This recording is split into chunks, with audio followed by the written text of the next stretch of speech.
감사하신 아버지 하나님, 우리가 여로보암의 길을 따르지 아니하고 다윗의 길을 따를 수 있도록 도와주시고, 우리에게 내주 동행하시는 성령님의 음성을 잘 듣고 성령님의 인도하심 또 지도를 잘 받는 그리스도인이 될 수 있도록 도와주시옵소서. 이 시간 말씀을 삼하여 저희들이 이 자리에 모여사오니 주의 성령님께서 말씀을 깨닫고 확신할 수 있도록 깨닫는 영을 부어주시옵소서. 예수님 이름으로 기도합니다. 아멘.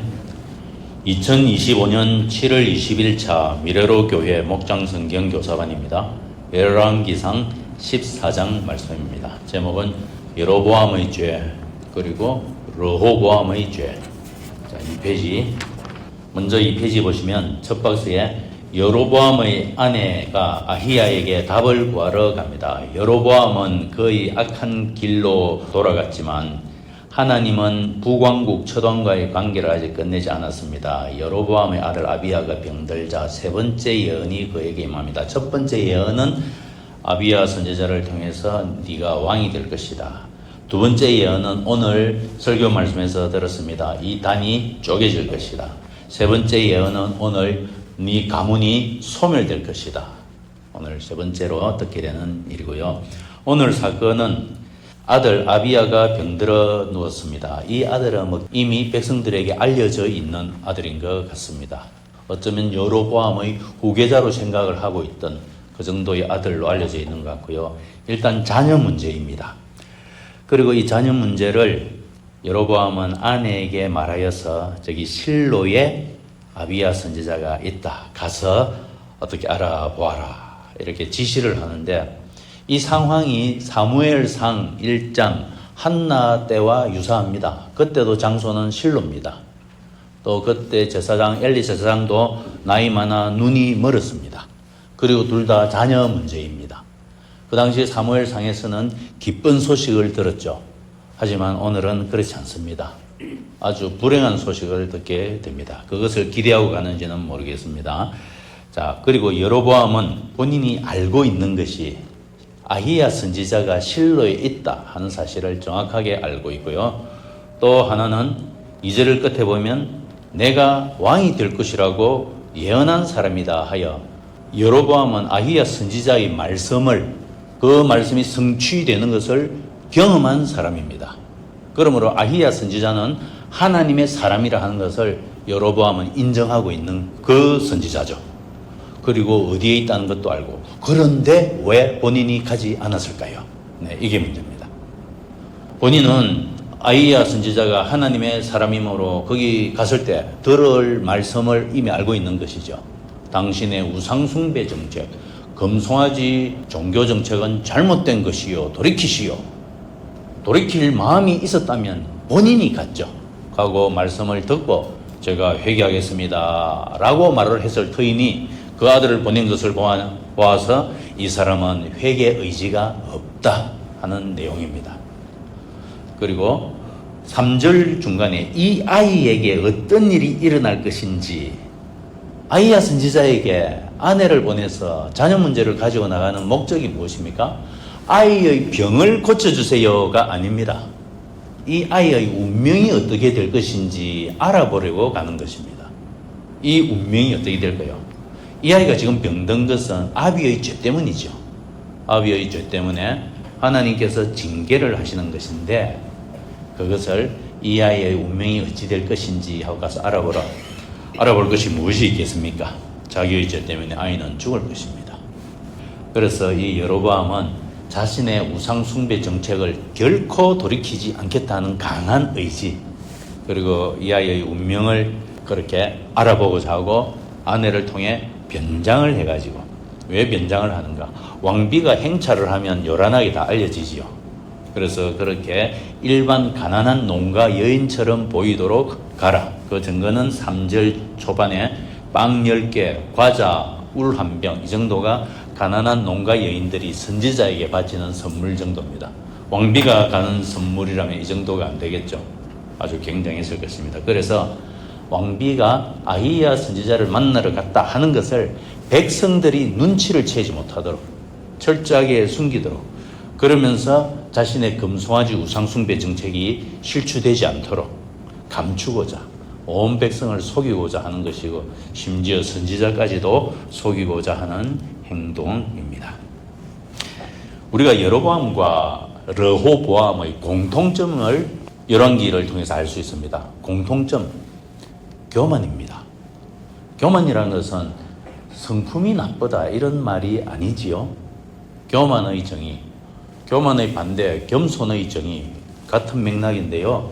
교만과 겸손은 하나님의 말씀에 대한 자세, 이게 교만과 겸손의 정의입니다. 하나님의 말씀에 대한 자세가 바르다, 겸손. 틀렸다, 교만. 그러니까 성품이 참 온유하고 친절하고 참 성품이 좋다, 그래서 교만하거나 겸손하다, 아닙니다. 하나님의 말씀을 기준으로 자세가 교만하거나 겸손하거나 이렇게 갈리는 것입니다. 그러므로 르호보암과 여로보암 이 두 사람의 공통점은 하나님의 말씀에 대한 자세가 틀렸다, 말씀을 받아들이지 않는다는 거죠. 네, 두 사람 다 그렇게 살아간 점에서 동일합니다. 그래서 우리가 죄라 함은 무엇인가? 열왕기서에서 계속 말하고자 하는 것이 하나님의 말씀에 대한 자세가 틀렸기 때문에 우리 이스라엘이 이렇게 망하고 지금 바벨론에 끌려와서 이렇게 되었다. 그것을 지금 열왕기에서 말하고자 하는 바지요. 하나님의 말씀에 대한 자세. 이것은 오늘날 우리 그리스도인에게도 동일한 내용이 되겠습니다. 두 번째 박스 보시면 그래서 아이에게 그대로 책망을 듣습니다. 아이의 운명뿐만 아니라 여로보암의 가문에 대한 소식도 멸절한다는 소식도 듣고 뿐만 아니라 그로 말미암아 앞으로 북이스라엘 나라까지도 완전히 망하게 될 것이다. 아이의 운명은 지금 아무것도 아닙니다. 앞으로 가문과 나라가 완전 소멸될 것이라는 소식을 듣게 됩니다. 7절에 보시면 하나님께서 여로보암을 이스라엘 지도자로 임명하셨죠. 여로보암이 무슨 자격이 있고 무슨 공로를 세웠다고 이 사람이 왕이 되었습니까? 하나님께서 일방적으로 그에게 은혜를 베푸신 것이지요. 그 은혜를 베푸시면서 하신 부탁 한 가지, 8절. 내 종 다윗처럼 살기만 하면 된다. 다윗은 어떤 사람인가 하면 하나님과 이스라엘 사이에 그 언약 백성으로서 백성들이 언약을 잘 지킬 수 있도록 절기를 잘 지키고 하나님의 말씀대로 살고자 하는 사람, 백성을 언약 백성으로 살도록 돕고자 하는 사람, 다윗 왕입니다. 언약 백성. 언약 백성이 언약을 잘 지키는 언약 백성으로 살도록.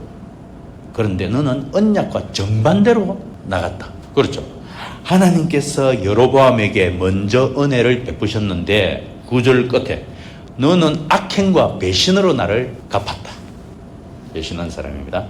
즉 이스라엘 백성이 하나님과의 언약 관계를 파괴하도록 적극적으로 인도해 나갔다.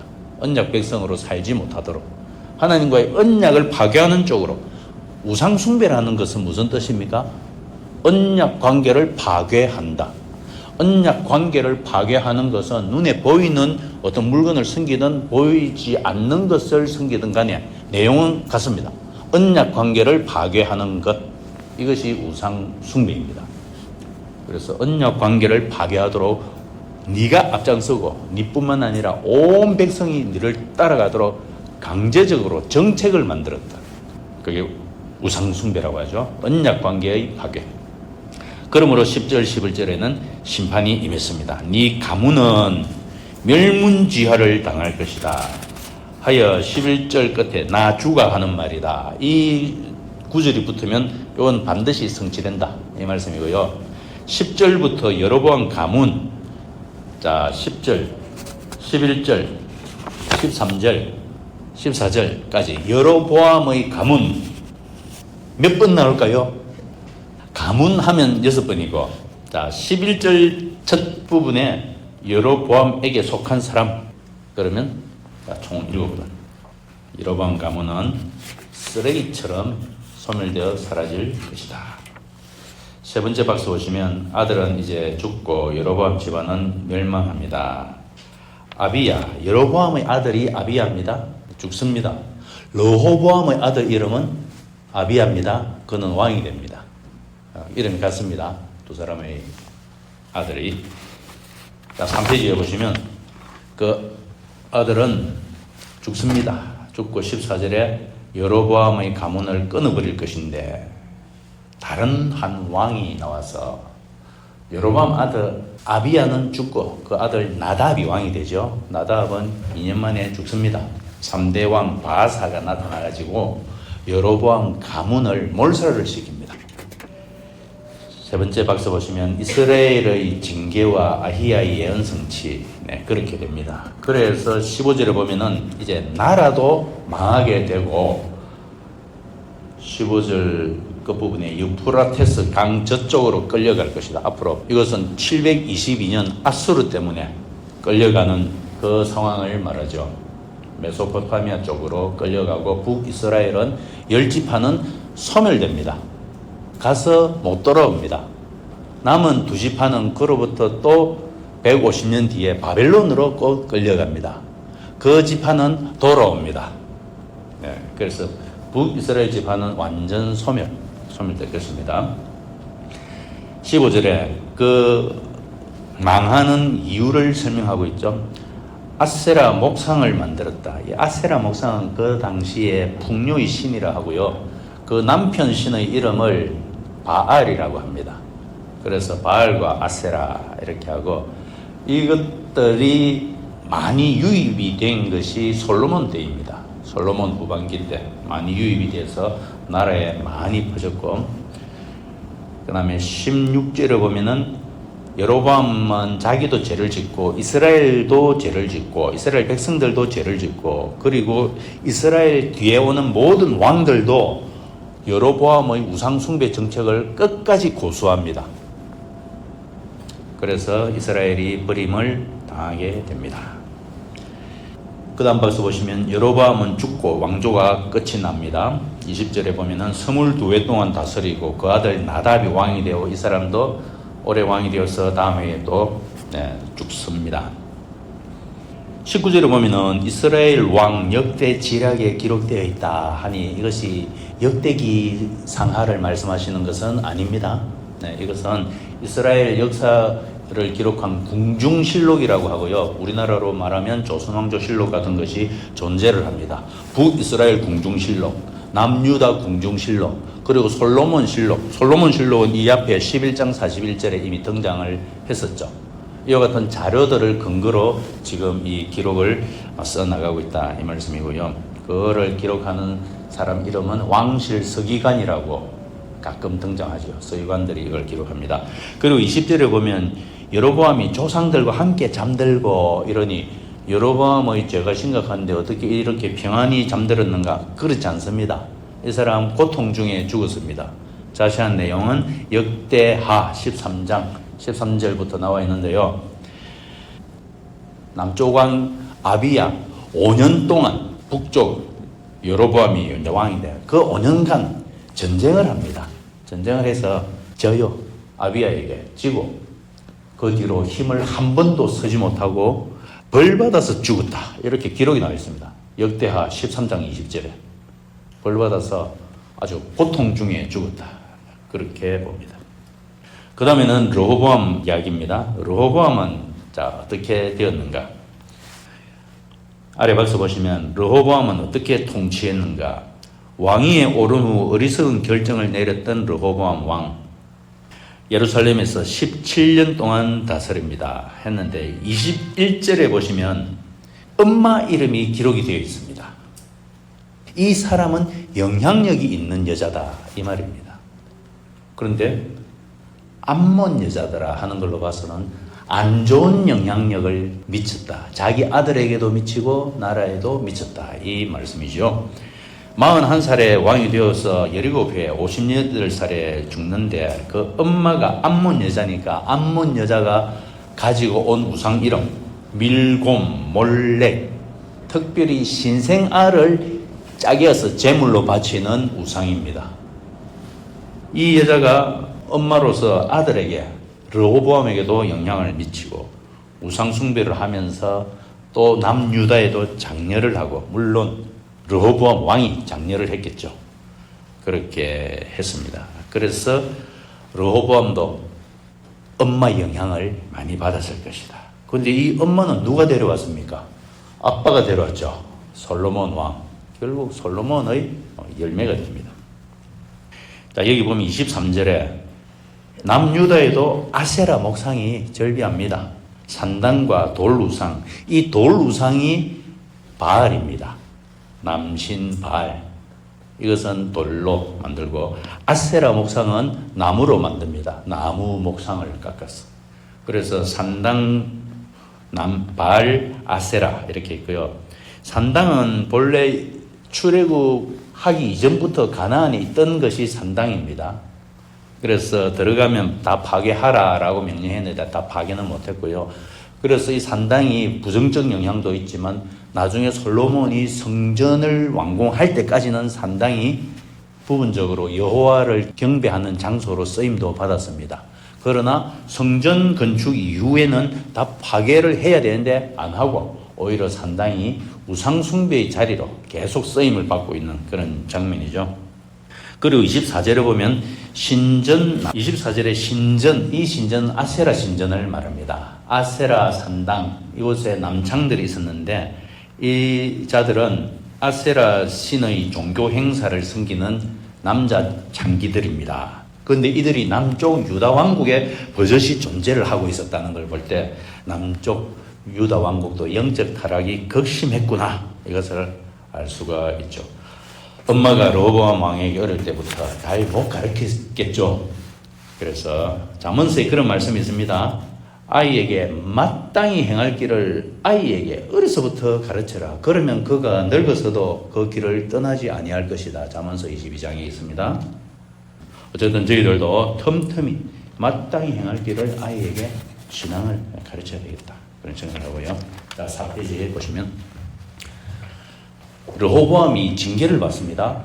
이집트 시삭 왕을 통해서 징계를 받습니다. 이집트 시삭 왕은 BC 945년에서 20년 동안 왕노릇한대요.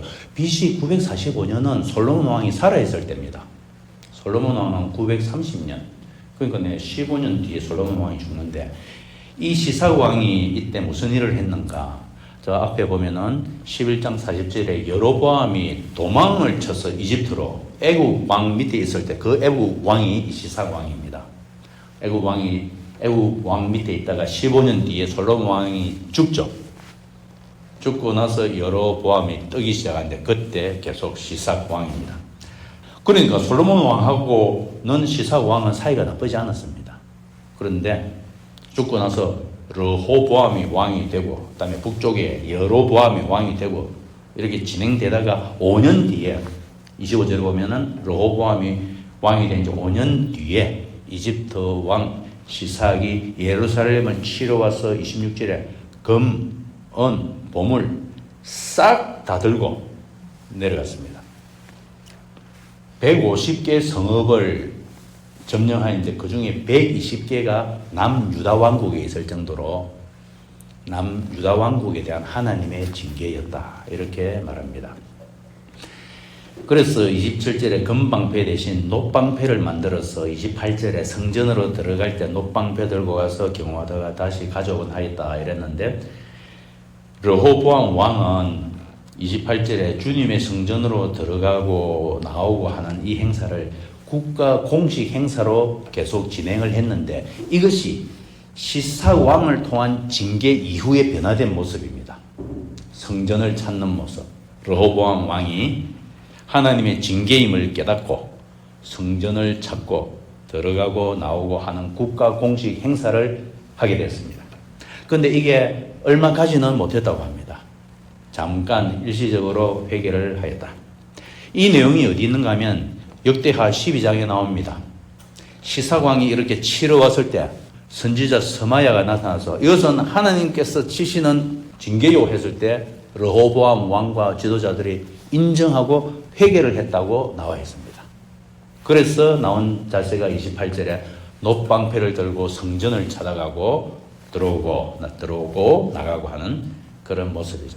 또 이것은 영적으로는 금방패는 사라지고 이제 이스라엘의 영광은 사라지고 네, 하나님의 은혜로 겨우 왕국이 지속이 되고 있다 하는 그 정도를 말하고 있습니다.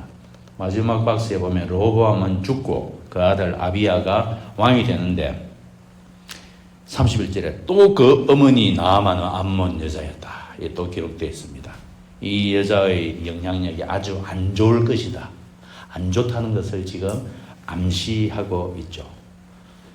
29절에 유다 왕 역대 지략, 또 실록이 있고요. 30절에 그들 사이에 늘 전쟁이 있었다. 거대한 전쟁이라기보다는 국지적인 전쟁, 아주 적대적 감정으로 계속 진행이 되어 있었고요. 그 아들 아비야도 그 어머니의 암몬 여자의 영향을 받았겠죠.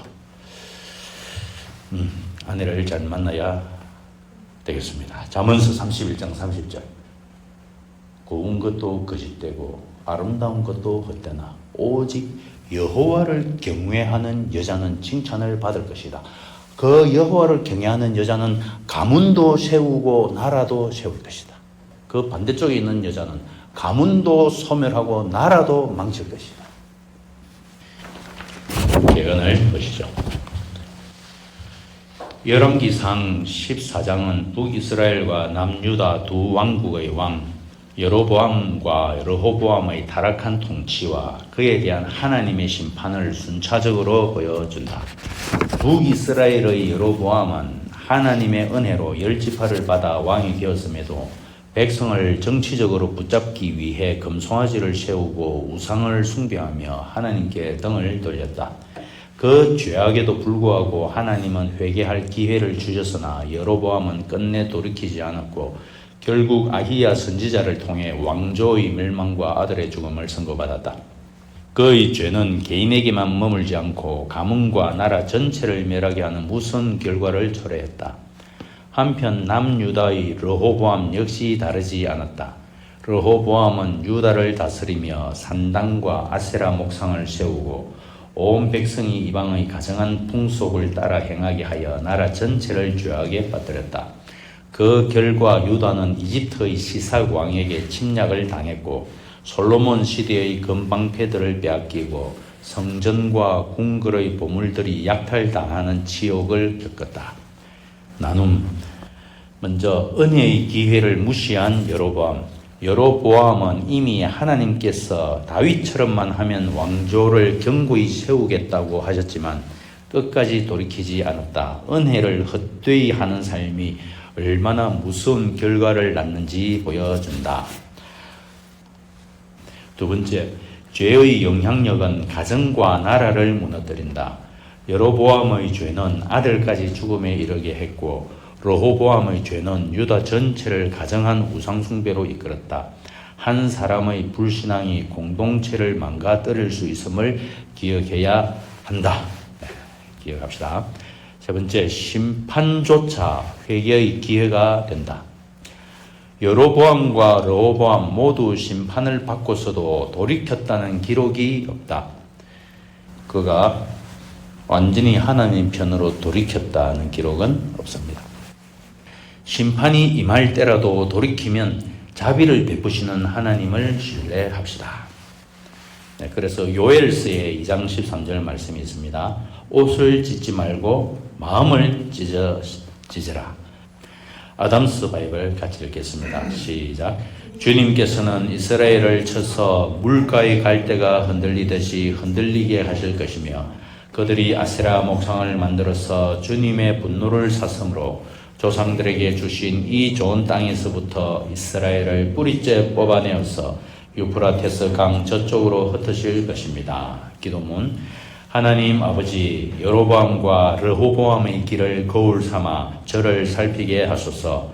주신 은혜를 가볍게 여기지 않고 죄를 미워하며 돌이켜 주께로 나아가는 믿음을 지니게 하소서.